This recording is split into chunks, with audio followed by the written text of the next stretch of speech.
(1873) সালে ঘোড়ায় টানা ট্রামের যাত্রা শুরু হয় কলকাতায়।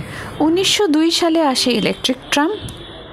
ঢং ঢং ঘণ্টা বাজিয়ে রমিয়ে চলে কলকাতার বুকে সে 70-80 বছর ধরে। তারপর ধীরে ধীরে তাকে মেট্রোর জন্য জায়গা ছেড়ে দিতে হয়, মেট্রো রেলওয়ে। 2024 সালের সেপ্টেম্বর মাসে ট্রামকে বিলুপ্তির পথে টেনে নিয়ে যাওয়া হয়। এতে সেই ওরাংওটাংটার মতো আমার বহু কাছের মানুষের মন খারাপ, তাদের ক্ষোভ তুলে ধরবো আজ। প্রথমে আমার বন্ধু সুচন্দ্রা। ট্রাম সম্পর্কে বলতে গেলে প্রথমেই মনে পড়ে যে ছোটবেলার কথাটাই, কারণ ছোটবেলায় তো আমাদের জীবনের সঙ্গে ট্রাম ভীষণ অঙ্গাঙ্গি ভাবে জড়িত ছিল। এবং কথা বলতে গেলে আমরা সাধারণত বলতাম এবং এখনো বলে থাকি যে বাসে ট্রামে চলাফেরা কথা। ভিড় বলতেও এটাও বলি অনেক সময়, বাসে ট্রামে ভিড়, মানে বাসের সঙ্গে ট্রাম এসেই যায়। ট্রাম আমাদের কাছে এতটাই জড়িয়ে গেছে জীবনের সঙ্গে। আর ট্রামের তো একটা মানে এই যে ছোটবেলাকার মায়া ছাড়াও বাস্তব দিকগুলো অনেকটাই মনে হয়, যেটা ট্রামের একটা কি বলবো, একটা মন্দগতি হলেও ওটার মধ্যে একটা স্বাচ্ছন্দ্য চলাফেরার ব্যাপার ছিল।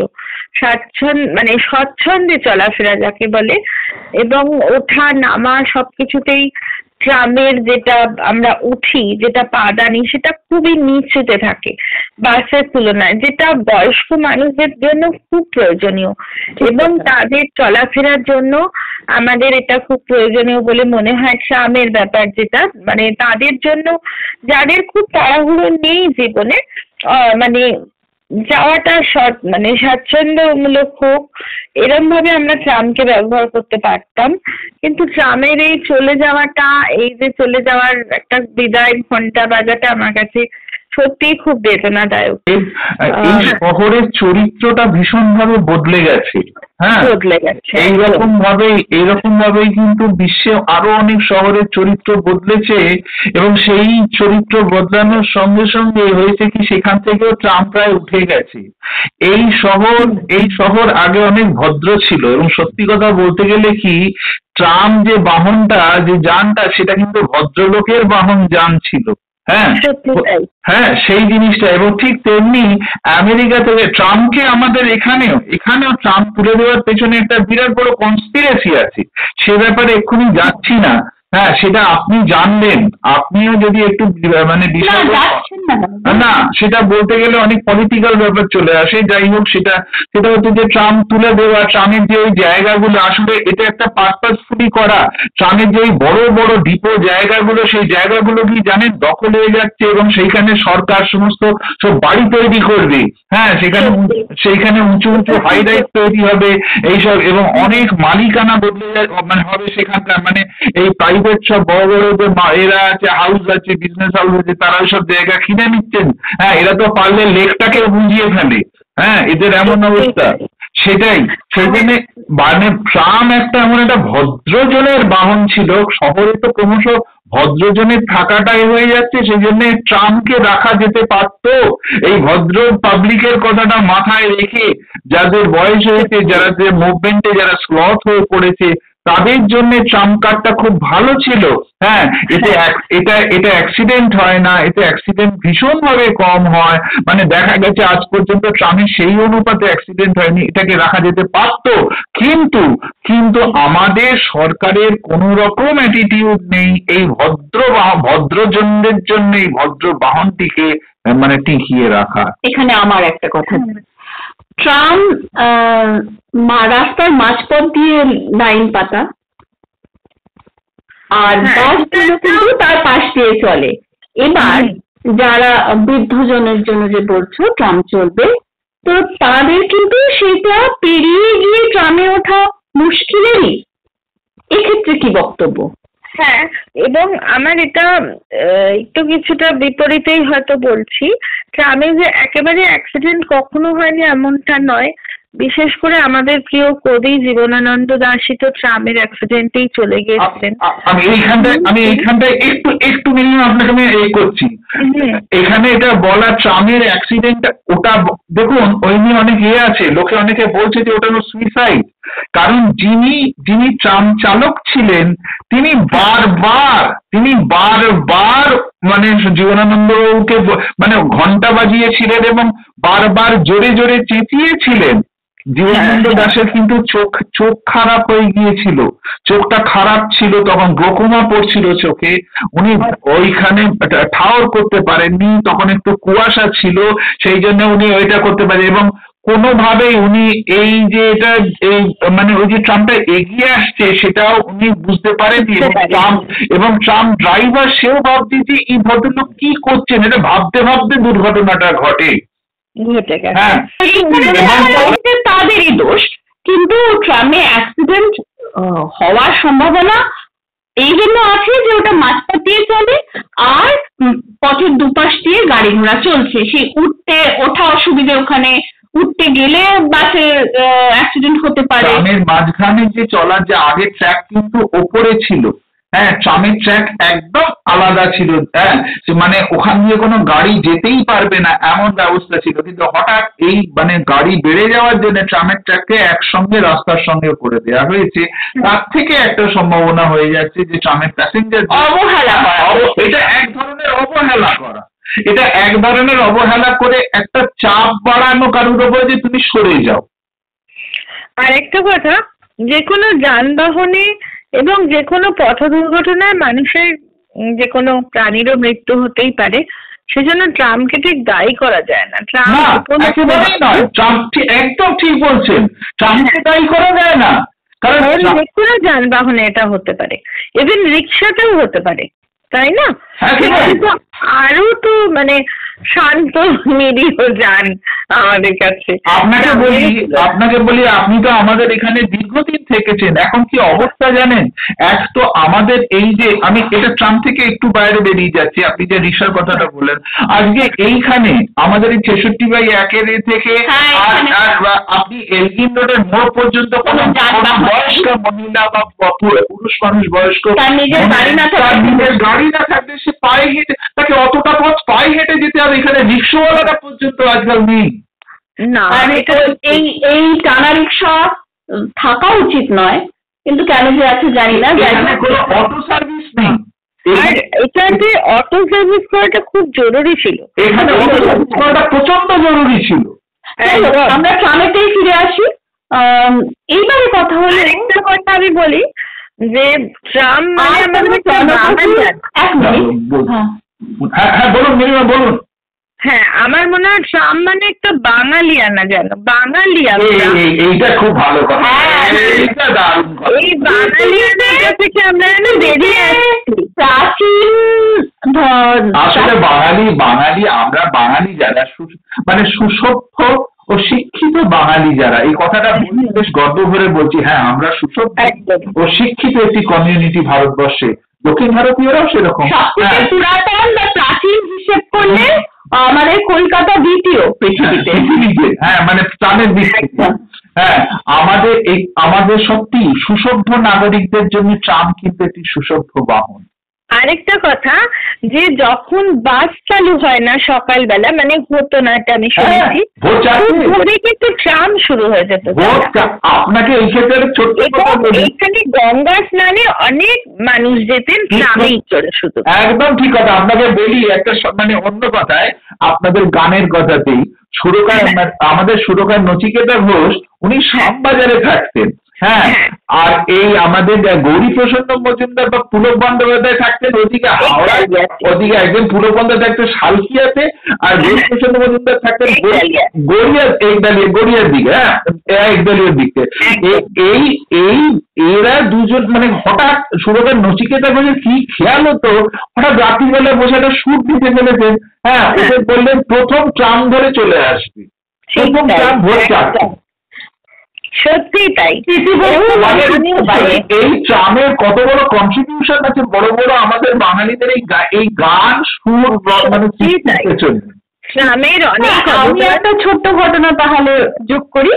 আমার ছেলেকে নিয়ে স্কুল থেকে ট্রামে করে ফিরেছিলাম, তারপরে বাস ধরবো, মাঝপথে এসপ্ল্যানেডের কাছাকাছি ওই সেন্ট্রালে। তো সেইখানে ব্যাগ ফেলে আসা হয়েছে ট্রামেতে। তারপর বাসে কেউ বললেন আপনি নেমে যান, পুলিশকে বলুন, ওরা ওখানে ফোন করে দেবেন। তো সেই ডিপোতে ফোন করে দেওয়া হলো, আমরা আবার ব্যাক করলাম সেই ডিপোতে গিয়ে আবার ব্যাগ নিয়ে এলাম। মানে ডিপো থেকে ব্যাগটা উদ্ধার হলো? হ্যাঁ, সেটা আমি বলবো অনেক সময় সরকারি বাসের ক্ষেত্রেও কিন্তু এটা হতো। এখন কি হয় জানি না, তবে সরকারি যানবাহনে এটুকু আশা আমরা করতেই পারি যে গিয়ে আমরা ডিপোতে গিয়ে আমরা জিনিসটা ফেরত পাবো। ব্যাগের ভেতরে তো পড়াশোনার বই, তবে সরকারি যানবাহনের ক্ষেত্রে এটা সত্যিকারের মানে আমরা আশা করতেই পারি এবং হয়। এবার তাহলে ভালো করে বক্তব্য রাখো যে ট্রামটা এখনো থাকা কেন দরকার, কোথায় কোথায় দরকার? যেসব রাস্তায় খুব বেশি ধরো বাস চলে না এবং প্রাইভেট গাড়ি তো অবশ্যই চলে, সাই সাই করে একদম দারুণ ভাবেই চলে, কিন্তু সেখানে কোনো অসুবিধার সৃষ্টি হয় না। একটা ধার দিয়ে যেটা আমাদের ছিল খিদিরপুর থেকে ধর্মতলা, জানি না এই রুটটা এখন আছে কিনা, আরেকটা রুট আমার খুব প্রিয় ছিল যেটা বেহালা থেকে বালিগঞ্জ অব্দি। এই দুটো রুটের জন্য আমি বলবো, কেননা আমি এই দুটো রুটে বললেন শিয়ালদা থেকে বেহালায় তিনি যাতায়াত করতেন। একটু শুনে নি তার কথা। তখন 1972-73 সাল, আমি কলকাতায় তখন সদ্য পা রেখেছি। বেশ মনে পড়ে স্টেশনের মূল বিল্ডিংটা, এটা তখন ছিল না, ব্রিটিশ আমলের লাল রঙের একটা সুদৃশ্য বিল্ডিং, এবং বিল্ডিং এর সামনেই অর্ধ চক্রাকারে ট্রাম লাইন বেরিয়ে যায় দুই দিকে। তো আমি সেই ট্রামে চড়ে, ট্রামের নাম্বারও মনে আছে 35 নম্বর ট্রামে চড়ে ধর্মতলার পাশ দিয়ে ঘরের মাঠের হাওয়া খেতে খেতে বেহালা গিয়েছি, কারণ বেহালা আমার থাকার জায়গা ছিল। সেই ঠিকানায় বহুবার সানন্দে ট্রামে চড়ে ঘরের মাঠের পাশ দিয়ে। অনেকেরই খুব প্রিয়, আমার খুব প্রিয় রুট, বিশেষ করে দেশপ্রিয় পার্কের ওইখানটা ট্রামটা অনেকটা উঁচু রাস্তার উপর দিয়ে যেত, ওটা ভালো লাগতো, অনেক সময় গেছি আমরা। হ্যাঁ, এক্ষুনি তো সেই কথাই হলো, আগে উঁচু ছিল, আগে ট্রাম ট্র্যাকটা একদম আলাদা রাখা হতো, ট্রাম ট্র্যাক উঁচু ছিল। আচ্ছা, মাসে ভরা রাস্তা, ওখান দিয়ে ট্রামের লাইন, ট্রামের ওটার জায়গায় সে পোস্টে লেখা থাকতো বাংলায় ট্রাম থামিয়ে। একদম একদম সাদা দিয়ে বললাম তো, ট্রাম মানে একটা বাঙালিয়ানা। এবার একটা কথা বলি, আপনি যে মানে বলছেন না যে ট্রামের সঙ্গে বাঙালিয়ানাটা ভীষণভাবে সম্পৃক্ত, এবার আপনাকে বলি ট্রামের যে কোড নাম্বার, ট্রামের কোড নাম্বার পর্যন্ত কিন্তু ট্রামের গায়ে বাংলাতে লেখা হতো, একদম বাংলা অক্ষরে। ঠিক বলেছেন, এটাও খুব মনে পড়ে। আর একটা খুব ভালো লাগে, এটা ট্রামের ওই ঘন্টাটা, ঘন্টা করা হচ্ছে, এটা গাড়ি চলছে ঘটাম ঘটাম। এই ঘন্টার কয়েকটা জিনিস আমি খুব সুন্দর, আগে যখন হাজরার ওপর দিয়ে ট্রাম যেত, এখন তো পাতাল যায়, এখন তো যায় না আমার।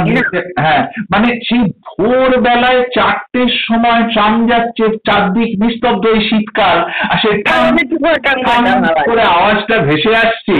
ও, এটা যে কি দারুণ একটা আবহ। এই মধুর স্মৃতির সঙ্গে যে কথাটা আমি জিজ্ঞেস করছিলাম যে ট্রাম থাকার প্রয়োজনীয়তা, 2024 সালে যে ট্রাম উঠে গেল সেপ্টেম্বর মাসে, তারপর জনগণ তাদের প্রতিবাদ কি করলেন আর তার কি ফলাফল? হ্যাঁ, জনগণদের এবং একটি মানে অ্যাসোসিয়েশন আছে, Calcutta tram users association, CTUA, যে তারা প্রোটেস্ট করেছেন, তাদের প্রোটেস্টের এজেন্ডাতেই ছিল যে এরকম ট্রাম সার্ভিস তুলে দেওয়া ঠিক নয়, কারণ ট্রাম সার্ভিস হলো, ট্রামটা আমাদের কলকাতার একটা হেরিটেজে, হ্যাঁ, এটা তুলে দেওয়া ওটা ঠিক নয়, উচিত হচ্ছে না, সেই জন্যই এই প্রোটেস্ট। এবং ট্রাম একটি eco friendly mode of transportation. Trams আর মানে কি বলবো, যেটাকে ওদের এজেন্ডাতে যেটা লেখা আছে, ট্রামস আর considered one of the best public transportation system in the world, মানে সব থেকে ভালো একটি বাহন, মানে সব থেকে সুন্দর একটি বাহন, মানে যত বাহন বিশ্বে, হ্যাঁ, যত মানে বাহন আছে তার মধ্যে, বাহন ব্যবস্থা আছে, হ্যাঁ, তার মধ্যে একটি সব থেকে ভালো বাহন ব্যবস্থা। হ্যাঁ, তো আমাদের এখানে কিভাবে এরা প্রোটেস্ট করেছিলেন, কলকাতা শহরের নাগরিকরা, এরা শ্যামবাজার ট্রাম ডিপো থেকে মিছিল বার করেছিলেন, সেখানে জড়ো হয়ে তারপরে মানে সেই মিছিল সমস্ত রাস্তা ধরে, সমস্ত ট্রাম রাস্তা ধরেই গিয়েছিল, প্রায় দক্ষিণ কলকাতা পর্যন্ত এসেছিল সেই মিছিল, মানে দক্ষিণ কলকাতায় আমাদের বালিগঞ্জ ট্রাম ডিপো পর্যন্ত, গড়িয়াহাট ট্রাম ডিপো পর্যন্ত প্রোটেস্টার্স, মানে সোশ্যাল মিডিয়াতে এই নিয়ে, মানে সোশ্যাল মিডিয়া বলতে যে কাগজ ইত্যাদি সব যে মাধ্যমগুলো এখন আমাদের, তাতে খুবই মানে টেলিভিশন মিডিয়ায় কভার করেছিল। আমরা যার থেকেই জানতে পারি যে এইটা নিয়ে পাবলিকের ভেতরে একটা খুব মানে কি বলবো, একটা উষ্মা একটা তৈরি হয়েছে। হ্যাঁ, তো এখন মানে ব্যাপারটা কোথায় দাঁড়িয়ে আছে সেটা বলতে গেলে তাহলে বলতে যে মানে কলকাতা হাইকোর্টে যখন এটা দ্বারস্থ হয়, ওই মানে এই যে সিটিজেন, মানে যে এই যে CTUA, ক্যালকাটা ট্রাম ইউজার্স অ্যাসোসিয়েশনরা একটা পাবলিক ইন্টারেস্ট লিটিগেশন কেস করেন, এবং সেইখানে কলকাতার ট্রামের ভবিষ্যৎ নিয়ে কলকাতা হাইকোর্টে কেস করেন। সেই কেসে ওখানে হাইকোর্ট জিজ্ঞাসা করে, একটা রিপোর্ট চাওয়া হয়, হ্যাঁ, মানে সরকারের কাছ থেকে, এবং কি বলে ওই পাবলিক যে অ্যাসোসিয়েশন, ট্রাম ইউজার্স অ্যাসোসিয়েশন, তাদের কাছ থেকেও, যে তাদের কি মানে কিভাবে এটাকে টিকিয়ে রাখা যায়, এবং এটাকে মানে ট্রাম সার্ভিসকে তার উপরে একটা রিপোর্ট হাইকোর্ট দাবি করেছিল।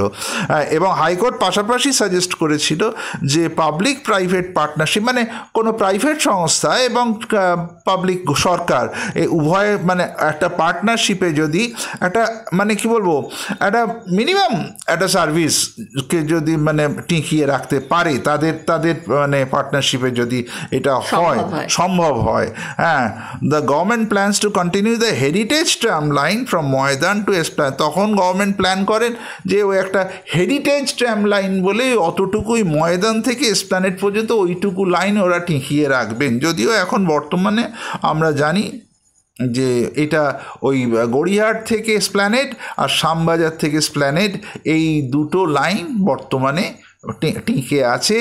এবং শ্যামবাজার থেকে যেহেতু প্রথম যাত্রীবাহী ট্রাম চলেছিল শ্যামবাজার থেকে ধর্মতলা পর্যন্ত, সেই জন্যে ওইটাকে টিকিয়ে রাখা হয়েছে। এখানে আমি একটাই কথা শুধু বলছি যে এখন তো আবার ইলেকট্রিসিটি দিয়ে চালিত কার আসছে, প্রাইভেট কার আনা হচ্ছে, সেক্ষেত্রে পাবলিক ট্রান্সপোর্ট সিস্টেমে যেটা ইলেকট্রিসিটিতে চলতো সেইটা কেন উঠিয়ে দেওয়া হচ্ছে? তাহলে পরিবেশ বান্ধব, ইকো ফ্রেন্ডলি কথাটা বারবার যে বলা হচ্ছে, সেটা তো ট্রামের ক্ষেত্রে চলে। নিশ্চয়ই পরিবেশ বান্ধব বলতে তো আমরা ট্রামকে বলতেই পারি। আমাদের পরিবহন ব্যবস্থার মধ্যে পরিবেশ বান্ধব বলতে এখনো পর্যন্ত আমরা ট্রামকেই জানি। আর যদি ট্রামের ফিরিয়ে আনার প্রসঙ্গে আমরা যাই, তাহলে এটা বলা যেতে পারে যে ট্রাম চিরদিনই ছিল, তাকে ফিরিয়ে আনা বলতে তাকে আরো রাখতে চাই, আরো আগামী দিনে অবধি আমরা ট্রামকে রাখতে চাই, অবশ্যই রাখতে চাই। কারণ সেই রবীন্দ্রনাথের সময় থেকে তিনিও তার ছড়াতে ট্রাম নিয়ে 2 লাইন লিখেছেন, এবং এখনকার দিনে অনেক আধুনিক কবিতা গানে আমরা ট্রামকে পেয়েছি। তাহলে ট্রামকে আমরা শুধু গানে কবিতায় রাখবো না আজকের দিনে আমাদের সক্রিয় জীবনের সাথে সেটা মিশে থাকবে? একদম, এটাই আমরা চাই গান হিসেবে। সেইটা দর্শক এবং শ্রোতাদের কাছে আবেদন রইল মতামত জানানোর।